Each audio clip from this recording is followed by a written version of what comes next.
প্রবল শক্তি নিয়ে উপকূল অতিক্রম করেছে ঘূর্ণিঝড় রিমাল।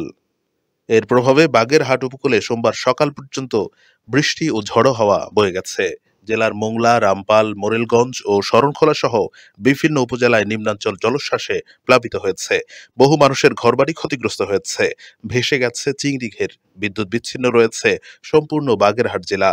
জানা গেছে, রাত ১২টার দিকে বাগেরহাটের নদ নদীগুলোয় স্বাভাবিকের চেয়ে ৩ থেকে ৪ ফুট বেশি জোয়ারের পানি বৃদ্ধি পেয়েছে। ফলে পানগুছি নদীর তীরবর্তী মোরেলগঞ্জ উপজেলা, বলেশ্বর তীরবর্তী শরণখোলা উপজেলা, পশুর নদীর তীরবর্তী মোংলা উপজেলা, রামপাল উপজেলা ও বাগেরহাট সদরের বেশ কিছু গ্রাম পানিতে তলিয়ে গেছে। এসব এলাকায় লোকালয়ে পানি ঢুকে মানুষের ঘরবাড়ি, চিংড়ির ঘের তলিয়ে ব্যাপক ক্ষয়ক্ষতি হয়েছে।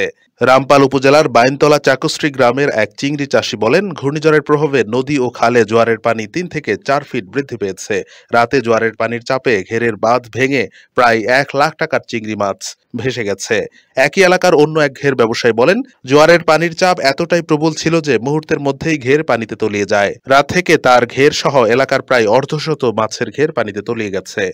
মোরেলগঞ্জ উপজেলার বাইরখালী উপজেলার একজন বলেন, বাতাসে বাড়ির গাছ-গাছালি ভেঙে গেছে। এলাকা পুরো পানিতে তলিয়ে গেছে। ঘরের ভেতরে প্রায় ১ ফুট পানি এবং বাইরে ৩-৪ ফুট পানিতে তলিয়ে আছে। তিনি জানান, গতকাল রাতে তিনি আশ্রয় কেন্দ্রে চলে এসেছেন। রান্নাবান্না না করতে পেরে কাল রাত থেকে এখনো পর্যন্ত খাওয়া দাওয়া হয়নি। শরণখোলার তাফালবাড়ি এলাকার এক বাসিন্দা জানান, গতকাল রাত থেকে সকাল পর্যন্ত একটানা বাতাস হচ্ছে। এই বাতাসে বেশ কিছু গাছ উপড়ে গেছে। এলাকা বিদ্যুৎ বিচ্ছিন্ন হয়ে পড়েছে। মোবাইল ফোনের নেটওয়ার্কও পাওয়া যাচ্ছে না। সব মিলিয়ে খুব ভয়ঙ্করের মধ্যে সময় যাচ্ছে।